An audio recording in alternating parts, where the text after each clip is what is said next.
በዚህ እኮ ነው። ሌላ ነገር አዲስ አበባ ውስጥ ነቢ ዘነበ ታውቃለህ? ነቢ ዘነበ ታውቀዋለህ? ዘነበ አዎ፣ ነቢ ነው እሱም። ነቢ ዘነበ አንድ ይባላል። ሁለት ነቢ ጥላውን የሚባል አለ። ነቢ ጥላውን እልሽ አዲስ ብራንድ የመጣችው ትኩሷ። ቴንኪው። ዮናታን አክሊሉ አለ። ዮናታን አክሊሉ ሶስቱም አንድ አካባቢ ነው ቸርች የመሰረቱት። አንድ አካባቢ ሶስቱም ጋር ሙቭ የሚያደርገው አንድ ሰው ነው። ሶስቱም ጋር የሚሄደው አርብ ቀን እንትና ጋር ብትሄድ ዮናታን ጋር ብትሄድ ሐሙስ እንትና ጋር ትሄዳለህ፣ ዘነበ ጋር ትሄዳለህ። ከዛ ደግሞ ሮብ ደግሞ እንትና ጋር ትሄዳለህ። ሶስቱም ያልቦሃል። ሶስቱም ሰዎቹ እዛ ሲመጡ አሁን ሶስቱም ተጎረባብተዋል፣ ጉርብጥብጥ ብለዋል። ገባ ተጎረባብተዋል። አሁን ይሄ ደስ የሚሉበት እኮ በኦርቶዶክስ ገብርኤል ብትሄድ፣ ሚካኤል ብትሄድ፣ ማርያም ብትሄድ፣ ምን ብትሄድ አንዱ ቦታ ላይ የሚያኮርፍ እንደሌለ ታውቃለህ። ተንሴ ላስገባው። ተንሴ ማለት የጀርመኑ ተንሴ ነው። ምን እየላከል ነው? በውስጥ ነው ወይስ እዚህ ጋር? አረ እዚህ ጋር ከኛ ጋር ሊያወራ ፈልጎ ነው መሰለኝ። በዚህ ጋር ስላየ ነው ይችላል እኮ ከአንተ ጋር ፊክስ ከሆናችሁ ብዬ ነው። አረ ፊክስ ነው። ይደንቀኛል እሱ ነገር እና በጣም እየተገረምኩበት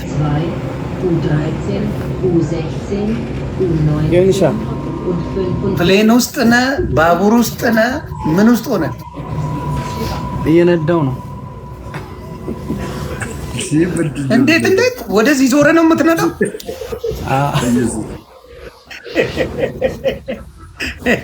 አታወዛግበና። እንዴት ናቸው? ሁሉ ሰላም ነው ብሮ? ዮኒዬ እንኳን ደስ ብሎኛል። እንኳን ወደ ቤት ተመለስክ።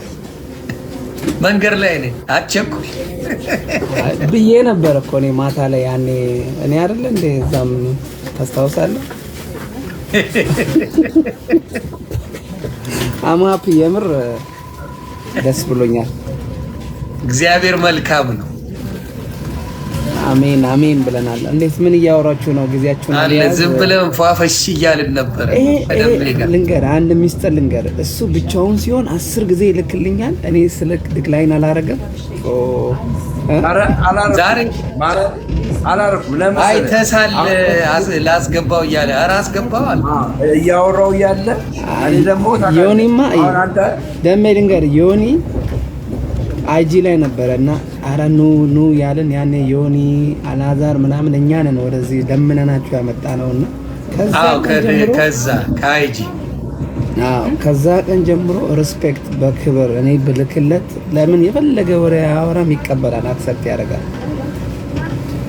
ቀዳሚ ነው። ቀድሞ ያመጣን ምን ማድረግ ትችላለህ?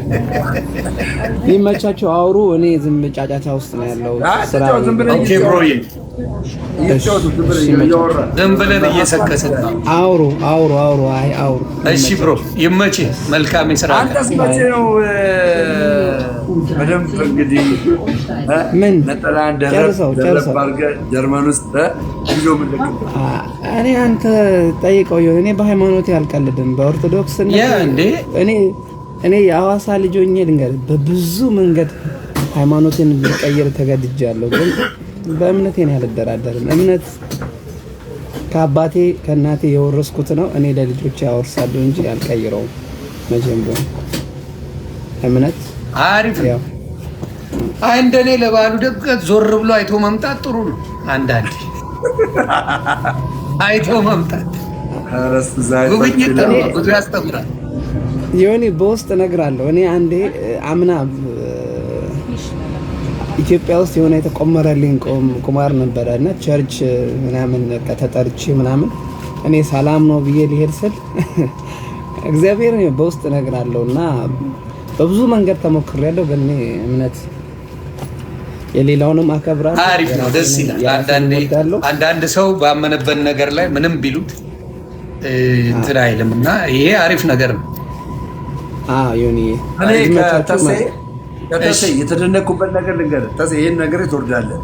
እንደዚህ እያወራኝ ነው እና እንደዚህ እያወራኝ ያው ሰውን ያለው ኮንተንት አለ የሚያስተላልፈው ኮንተንት ከዛ ላይክ በቅዱሳን ስዕላት ላይ ምናምን ሳወራው ተሚያሪ ወይ እኔ እኮ የጸሎት ቤት አለኝ አለ። ኧረ የለም አውቀህ ነው ምናምን አልኩ። ላሳየህ ያው ዞር ባድርጎ ያሳየኝ ቅዱሳን ስዕላትን አድርጎ የሚጸልይበት ቦታ ያሳየኝ። አሜዚንግ ጎብዟል። ዝም ብሎ እንዳይመስልህ ሰው ጎብዟል። አሁን ተዘጋጅቶ ነው የሚጠብቀው። ይሄ ዓለም አያስተማምንም። ደም ያለንበት ሀገር ይልንገርህ ላይክ 75% ሌላ ዓለም ላይ ነኝ ያለ ነው። ላይክ እኔ ኢቨን የምሰራበት ቦታ ብዙ ሰው ራቁት የሚሄድበት ቦታ ነው። ዋና አሁን ተፈቀደ ጀርመን ላይ ተሰምታለህ ዮኒ? ምን አደረጉት ደግሞ ቀየሩ? በርሊን ላይ ተፈቀደ ሴት ልጅ ራቁቷን እንድትዋኝ ከላይ ራቁቷን እንድትዋኝ። አመስግኗ ለአንተ ስራ ጥሩ ነው። እኛ ያለንበት ይሄን የሚቃወም ወንዶች አሉ ብዬ አላስብም። አረ በጣም እንቃወመው። ይደብራል እኮ ሙሉም ማለት እኮ ሙሉ ሙሉ ሙሉ ምንም ወንድም ሴትም ምንም። አሁን ለምሳሌ እንደዛ አይነት ስራ ሴቶች ብቻ ያሉበት በሰራ ደስ ይለኝ። ወንድ የሌለም። አረ ይደብራል። እግዚአብሔርን ይደብራል። ለምን መሰለህ? እኔ እንጃ ሆናችሁ ብታዩት ነው። አሁን እኔ ኦቨርታይም ሁሌ ነበር የምገባው በሱ ስራ አልዋሽም።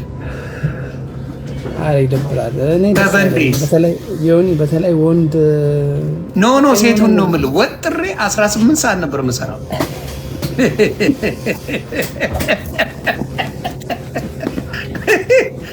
18 ሰዓት ላዳምጥ አልችልም። ስራ ላይ ነኝ። አረ አይሆንም፣ ይከብዳል እኮ። አረ ይሄንማ አልቃወምም። ያው ጀርመን መምጫ ምክንያት ሰጠን፣ እግዚአብሔር ይስጥ። እና ስትመጣ እኔ ጋር በቪአይፒ መጣ ቀን ሙሉ ከፈለክ እኔ አብሬ ስራ የምትቆይ ይመስለናል። አንተ ቦታ ላይ ኦቨርታይም ሁላ እንድትሰራ ነው ማድረግ ቁጭ ብዬ ሳይቀበል። ኧረ ደስ አይልም። የሆነ ነገር እኮ ምንም ነገር ቢሆን እኮ የሆነ በፊት አሁን ስጀምር ምናምን ያው ኢትዮጵያዊ ስለሆንኩኝ እል ነበረ። ግን አሁን በየቀኑ ስለምታይ ምንም አይመስልም ምንም ነገር እና ይከብዳል። አሁን እዚህ ሀገር አንተ ሰራተኛ ስትሆን ኢንፎርሜሽን ይፈልጋሉ። በቀን እስከ 500 ሰው 600 ሰው 1000 ሰው ይመጣል። ከዛ ውስጥ 500 ሴት ሊሆን ይችላል ወይ 300 ሴት ሊሆን ይችላል። ሰው ኢንፎርሜሽን ሲጠይቁ መጥቶ አጠገብህ ነው ምናምን ይሄ እንዴት ነህ ሰላም ነው እንደዚህ ፈልጌ ነው ስትል አስብ። ምንም አላረገም። ወንዱን ሳይሆን ሴቱን ነው ኢንፎርሜሽንን የምሰማው፣ የሴቱን ብቻ።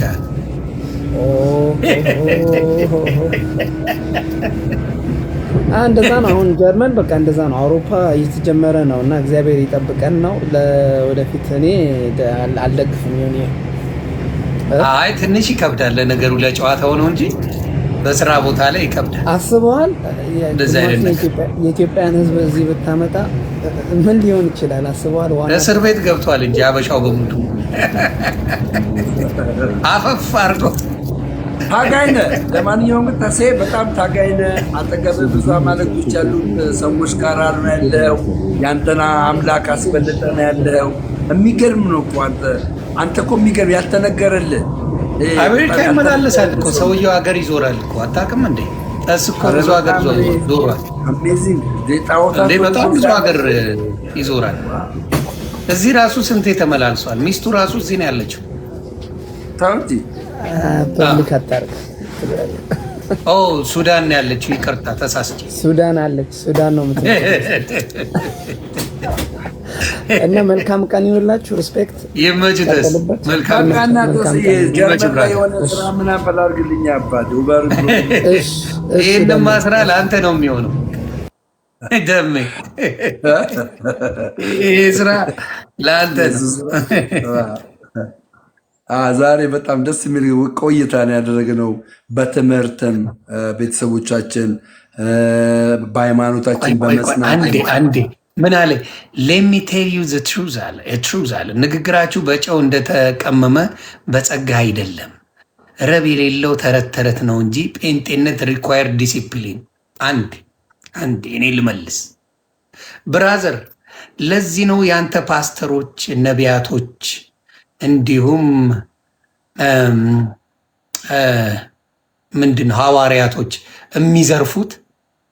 እስቲ ንገረኝ። በዲሲፕሊን ነው የሚዘርፉት?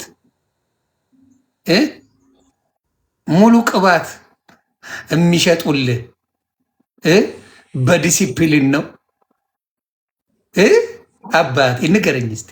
ዲሲፕሊን ነው ዲፒሲሊን? አንቺው ታሞጪው አንቺው ታሮጪው አለ። ስለ ጴንጤ እንዳልነግረኝ አባቴ። ሁለታችንም እሱ እንዲያውም 16 ዓመት ያልገባውን እኔ በ8 ወር ገብቶኛል። እየተረጋጋ አባቴ። እና በዲሲፕሊን ነው የሚዘርፉት፣ ሴቶች የሚያጫውቱት። ፓስተር ሆነ ነብይ ሆነ ሐዋርያ ሆነ ግጥም እያደረገ የሚያጫውተው በዲሲፕሊን ነው። እጻፈው እንጂ ምን